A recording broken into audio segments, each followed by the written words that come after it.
Today I'm going to be talking about sales emails, but I just wanted to start off with a different kind of an email that just happened in this past week that I thought was so effective to talking about effective emails.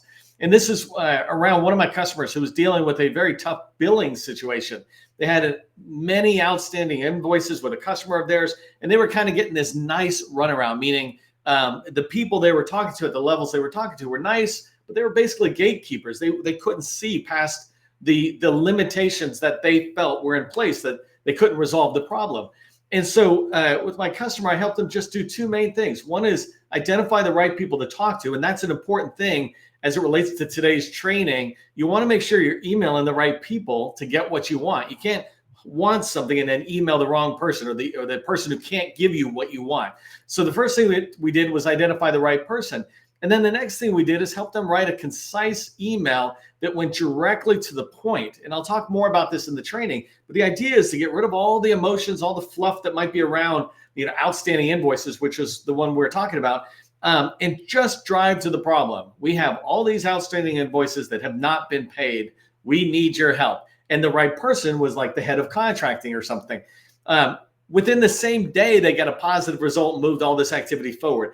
And in sales, it's that same kind of thing. When you target the right people and you're reaching out, not in this spammy way, but a really hyper-focused way, like I want to reach out to these companies, you're going to see a lot more effectiveness when you have concise emails and target the right people. And so that's what we're going to be talking about today as it relates to writing emails that federal buyers open.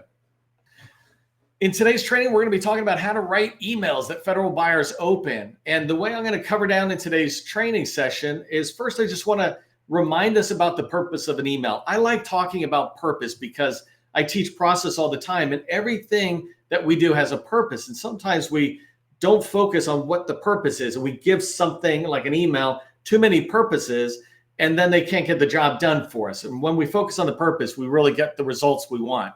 The second thing I'm going to cover down is the framework of a perfect email. I just want to show you these 3 or 4 sections of an email that when you lay it out this way, you're going to have the success that you want.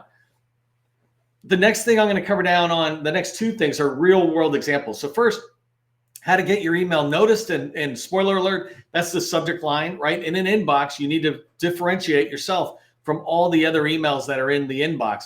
And then the last thing I'm going to cover down on is real examples of emails. And in fact, one of them is a pretty standard template type one I send out. I'm not sending you the template, so screenshot it.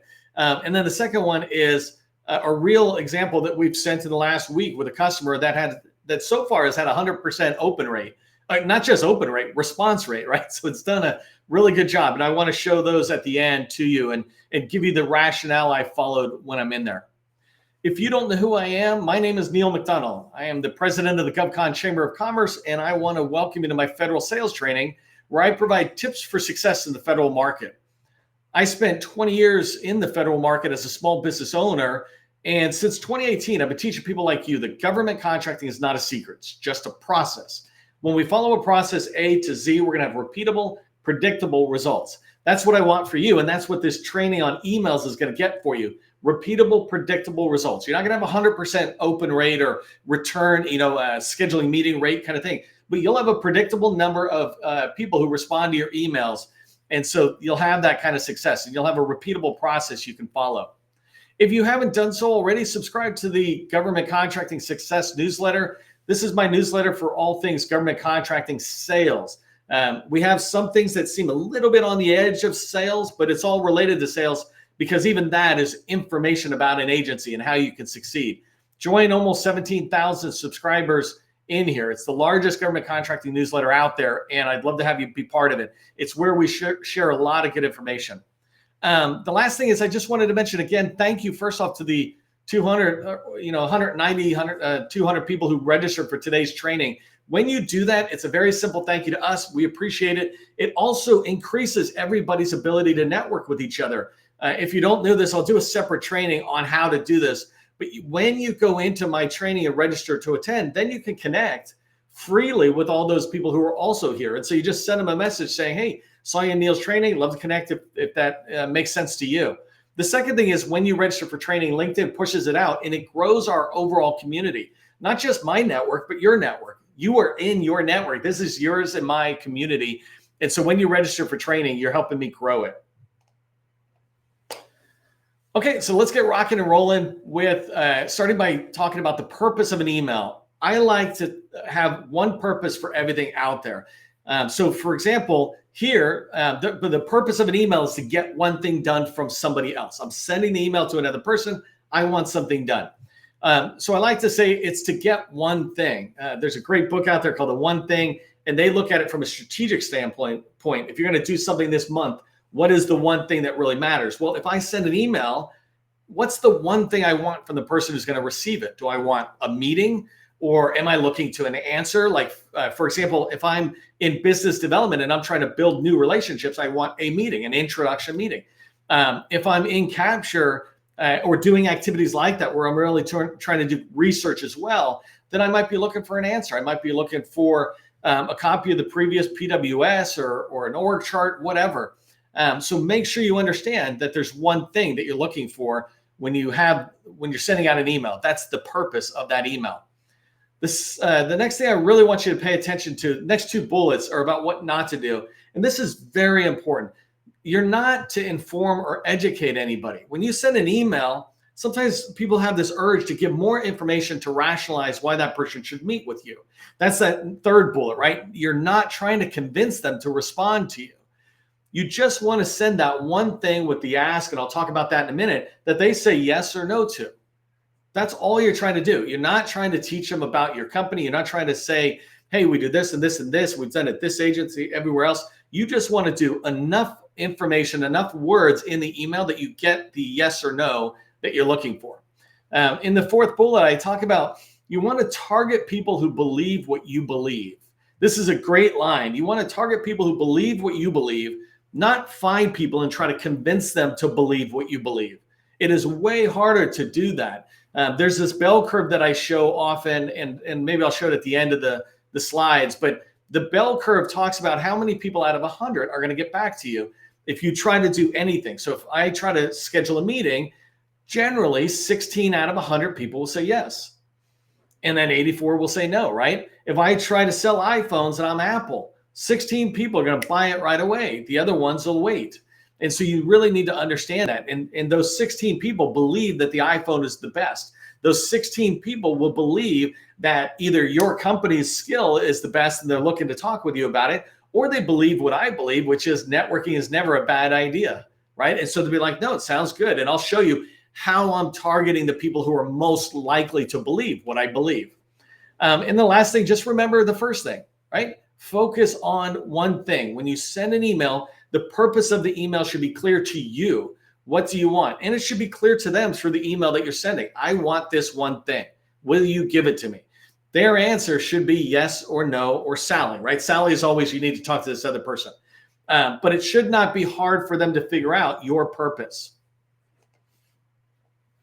So I'm going to give examples in a minute and we'll talk about this, but I just wanted to lay out the framework of a perfect email. And this is not meant to be any kind of fancy thing. I think I'll say this later on, but sending an email and working to get people to open your emails, et cetera, this is a skill. It is not a talent. And I'm sure I said this actually later on, but it's a skill that you can develop. People look at me, and in fact, one of my customers this morning had just said, oh my God, your emails, you're so great at writing the emails. Well, thank you. But the reason I'm good at it is because I've spent a long time doing it, pretty much since emails came around. And I used to be in a company where we all would critique each other's emails. It's like, well, how about this? You make it this way, right? So many people are afraid to get critique. I don't like to be criticized, but criticism is sometimes really helpful, right? And so I've developed that skill over 20 years, right, of writing emails. And so you too, my point is you too can develop these skills. You just have to look at it as a skill and improve it. And every time you write emails, don't look at the customer and go, oh, they're not responding or blah, blah, blah. Look at your emails and go, wonder why I'm not getting the response rate that I would expect. For example, 16 out of 100 people responding. So the perfect framework, in my opinion here, is you need a hook, right? That's the subject line. If you've got a bunch of emails if I have a bunch of emails in my inbox, why would I open yours? Right? There's two reasons, and one you can kind of control and one you can't. The one you cannot really control is your name. And then the other one, though, is the subject line. And the subject line you can control what's in there. And so we'll talk about that. The second part of the framework is the why. Sometimes people talk about value proposition, and I hate that term because it's too many syllables to explain it. Right? The value proposition is just 𝗦𝗲𝗏. What's in it for me? We are selfish people by nature, and not a bad thing. We're just built this way. If you show me a photograph with 100 people I was at an event for, the first thing I do is not look for your picture. I look for my picture. I'm like, ooh, there I am. Right? It's just instinct. And it's the same thing in an email. When I look at the email, my first thing is not how can I help you? My first thing is how can you help me? Ironically, right, when I send an email, I'm always thinking, how can I help you? Right? That's why it's really important. So when you think about that second part of the framework, you're trying to give them a reason why they should even care that you sent them an email, why they should care about the next part, which is the ask. You're going to ask for one thing that you want. I want a meeting. I want a piece of information. I want a contract.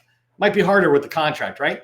But you need to give them a why and then give them an ask. When you do this, they'll balance your ask against what you're giving them. And you don't have to give them a ton, right? Your value proposition doesn't have to be heavy. I'll show you an example in a minute, but I might just talk about the Army, and that's enough of a why, where I go, hey, I'm looking at the Army, and you go, well, I'm interested in the Army too. Good, I've given you the why.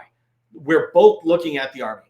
The next one is, the last one is the signature line. And I'll show you my examples. I got two different examples I have one example on two different emails, but a signature line, I see people just crowd it with way too much. So much so that you even have, for example, your website on it. I say chuck your website, and I'll explain why a little later, but you don't want anything in your signature line to distract from your ask, your one thing. You don't want somebody going somewhere else. There was this, I learned this line and really got good at this with, I watched this guy talking about sales pages where people are selling online courses. And they said, when you come in, you need to sit there and look at, you can't distract people. So if you give them a video on a page that you're trying to sell them something and not just jumping right into the sign up, not sell them something, but like opt in. Hey, opt in for my newsletter, opt in for my free download or something. But if you put a video, now they're going to watch the video and they might get distracted and go somewhere else. So you need to keep us focused. We're easily distracted, but if you keep me focused, you'll keep me, there's a bigger chance I'll give you what you want. And the signature line is one of those ways that you can distract me with all the pictures on there and all this extra stuff. So I'll show you what I mean there. Hey, before I go into the examples, let me just tell you about really exciting news for us. We're very excited to talk about GovCon in a Box. This is a web-based tool or platform that we're rolling out, a toolbox of tools related to the services and processes that I teach all the time. And this toolbox is going to be focused on solving top challenges for GovCon small businesses. Top challenges like getting in the door to meet with federal buyers, finding teammates who want to work with you, and then identifying, pursuing, and responding to the opportunities you can win. I'm really focused on helping small businesses in this area, and we haven't offered tools before. We've done a ton of training, talked a lot about the how and the process, and so now we're going to start bringing out the tools. So if you want to learn more about it, just go join our waitlist at www.govconinAbox.com. If you're already on the waitlist, just put GovCon Rocks in the chat for me. Okay, so I got 13 minutes. I'm going to show you 3 big examples.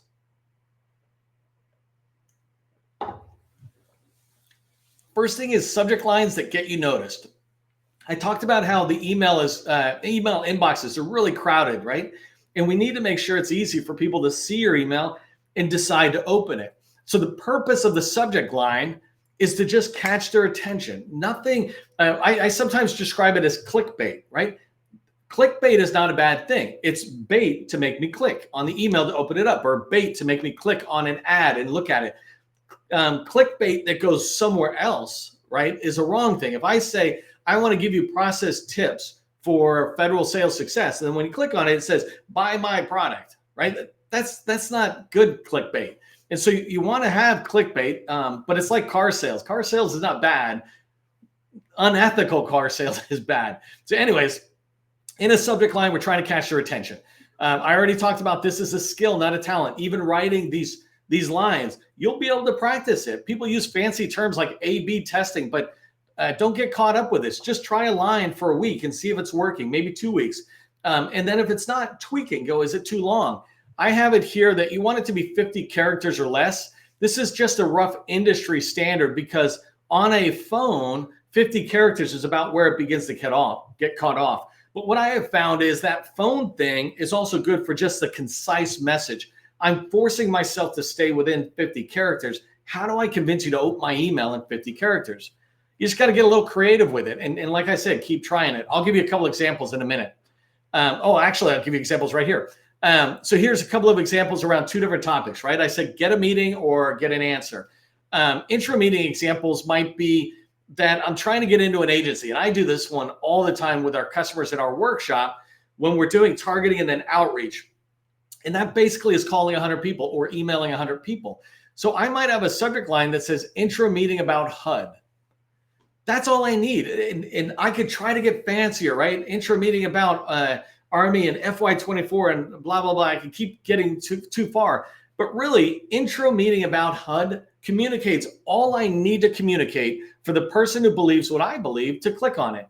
I'm only emailing the people I know who are already at HUD, right? This is me targeting the people who are already winning contracts at HUD. I want to build a relationship with them, join their contracts or team up to go after joint ones. So HUD is communicating to them that I'm interested in your customer. And so that makes them go, oh, that's my customer. Maybe I should talk with them. An intro meeting makes it really clear what I want. And are you open to intro meetings? If you're not open to intro meetings, I've already put my ask in the subject line. I've given you a hint to the sale I'm trying to make. I'm trying to sell you on a meeting with me. And then the same thing, I used Oasis, which is a contract vehicle. There are Oasis contract vehicle holders. If I want to get on that contract vehicle with them or get access to their opportunities, etc., by doing this, they're going to say, oh, I have Oasis. Let me talk to you. It's like, I know you have Oasis. That's why my subject line says that, is because I want to get a meeting with you. And so that very short subject line will get me emails open. Remember, I'm only looking for 16 out of 100. If I get more than 16, that's phenomenal, right? I've gotten in the past 27 out of 50 emails, but it's very, very focused, and I came with a lot of experience. The second one is, say we want to get answers from people. We want to get answers from the government program office, et cetera. So the first bullet is an example of what I might do with a contracting officer. 571173, and I know it looks like a NAICS code. I didn't mean it to look like a NAICS code. What I meant it to be was a contract ID. So I know that this contracting officer has this this ID, and they tend to like the IDs so they can look it up and they go, oh, that's that opportunity or that's that requirement. So here, I'm just trying to put in an opportunity or requirement ID, and then I put in the words clarification question. Something I want to also point out is I use lowercase. I don't use uppercase, right? And so lowercase allows me to be able to make it just seem a little bit more casual. And then the last one is, say I'm trying to push into the Navy and it's 𝗫𝗏𝐻 I can say, hey, 𝗫𝗏𝐻 strategic plan question. And I'm trying to drive interest with them. Is that enough about it to get them to open it up? And then I can kind of communicate a little bit more inside. But a strategic plan is something that all these agencies have. And so they might be open to answering it. As I do these, if they're not getting open, I can shift them around. I go, okay, what's not happening? What's wrong with my subject line, et cetera. Okay, so let's talk about, I got 2 slides in 8 minutes, 2 slides of example emails. And I just want to talk about why I'm doing it. This first one is where I'm trying to connect with a teaming partner, and I'm reaching out to them. So the email that I wrote, in case you're not seeing it, is, hi, John, we're pursuing 2 IT ops in the Army that look promising. Would you be open to a quick call about these or other Army opportunities? If convenient, I'm free any day next week at 10 a.m. Eastern time. Regards, Neil, and then Neil McDonnell, CEO of GovCon in a box, an 8A SDVO firm. That's not true. And then I only put in my email address and my phone number. I don't put in my website. And somebody asked me about that. It's like, my website's right there in my email domain. If they really need it, it's there. I don't need to make it more convenient. I actually don't want them to go to my website. I want them to respond to my email. That's why I don't have a link to my website. I'm not trying to take you away from this email. I'm trying to force you to answer this question since you opened my email. So really quick, I'll just explain the purpose of this, right? The first thing is I'm trying to get this why. What's in it for me, for them? I'm saying we're pursuing 2 IT opportunities in the Army, which I know that they're already doing business in the Army. So I'm trying to attract them by saying, I have these 2 that we're looking at in your customer. They look pretty good to us, right? So that instantly makes them go, well, what are they? Maybe I don't know about them. And that happens all the time where people who are literally in a customer don't hear about opportunities because they're busy doing something and things move by them. So they'll be happy that you're bringing it to them. And then my ask comes in. Would you be open to a quick call talking about these 2 opportunities, or frankly, any other opportunities? And so I threw that second part, or other Army opportunities, because I want to imply that I'm looking for a longer term relationship. And then the last thing I put here was, if convenient, I'm free any day next week at 10 a.m. Eastern. I'm just trying to make it easy for them to say, hey, next Wednesday at 10 a.m. I'm free. If they can just pick one of those days next week, I made it easy. And so this very simple email, and right now it's in like 24-point font, but when it's in an email, it is actually really small. It's as big as my signature line, basically, and my signature line is fairly small. So that's an example of an email going out to a teaming partner, asking them if I can get an intro just in general. Here's another example that a customer of mine said it was okay to use this. This is the one we've been getting 100% return on. It's a very quick email to try to find out if we can build teaming relationships with companies that might want to go after a contract vehicle we're going after, right? These are just examples that you can use. And so here, this is related to a real $8 billion contract vehicle called ProTech 2.0. And my customer is looking for a teaming partner. So if you've got a lot of experience, we'd love to talk with you. But anyways, the subject line says potential teaming and then ProTech 2.0. That's all it says. In fact, I might have expanded that subject line. I mean, it's doing fine, but I might have expanded it to just put in NOAA in front of ProTech so people know which agency.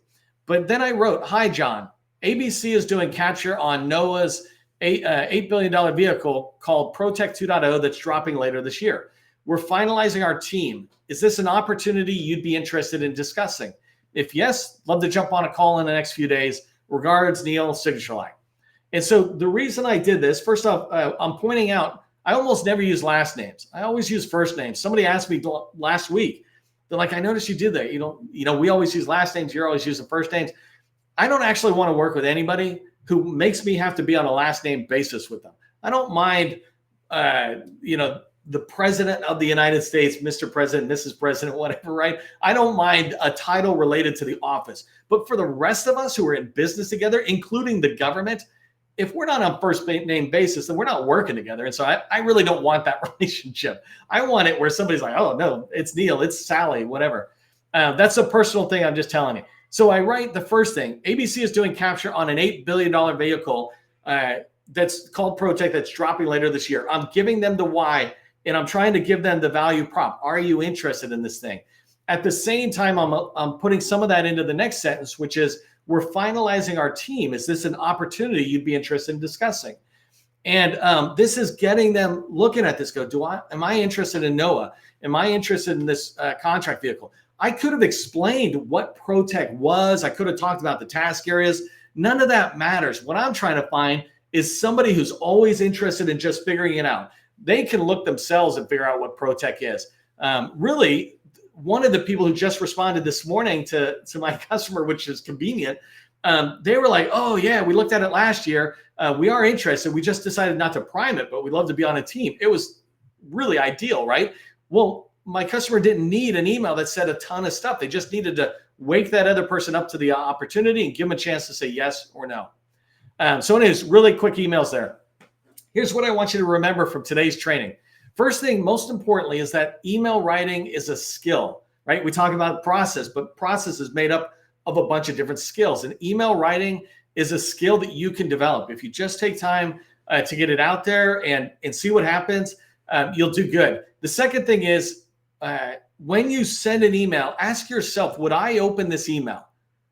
Look at that email and go, would I open it? In fact, send the email to yourself and look at it as in the inbox, unread, and then go, would I click on it? And then would I read it? And then would I respond? And use that as guidance to yourself. Self-evaluation and self-critique is better than anybody else's criticism. And the last thing is, when you do meet with somebody who you've sent out an email, ask them, why'd you agree to meet with me? What about my email made you open? Do you mind if I just ask that? I'm trying to get better at communicating with, people I don't know, frankly. Would you tell me what about my email made you click on it and then read it and respond? So that when you do that, you start getting really, really good at these emails. Okay, so remember to subscribe to the newsletter. Love to have you in the Government Contracting Success newsletter. Also register for tomorrow's training. We got well over 100 people in there. And that training is about, I already forgot what it was about. There's too many of them. Mel, somebody put it out there. Tomorrow's training, how to wow federal buyers in your first meeting with them. So somebody asked me for this specifically. How do we wow federal buyers, right? And so that's out there. And then the last thing is, if you're looking to accelerate your company in the federal market and you're doing 2 million plus, we'd love to talk with you about our workshop. We have a BD Accelerator workshop. It's a 90-day program. It's an investment. It's why I say 2 million plus. Otherwise, just come to these free trainings. You can check that out on govconchamber.com. You'll find a link to that program. For all of us, as we head into the day and into the week, just remember, government contracting, it is not a secret. It's just a process. I'll see you in the next training.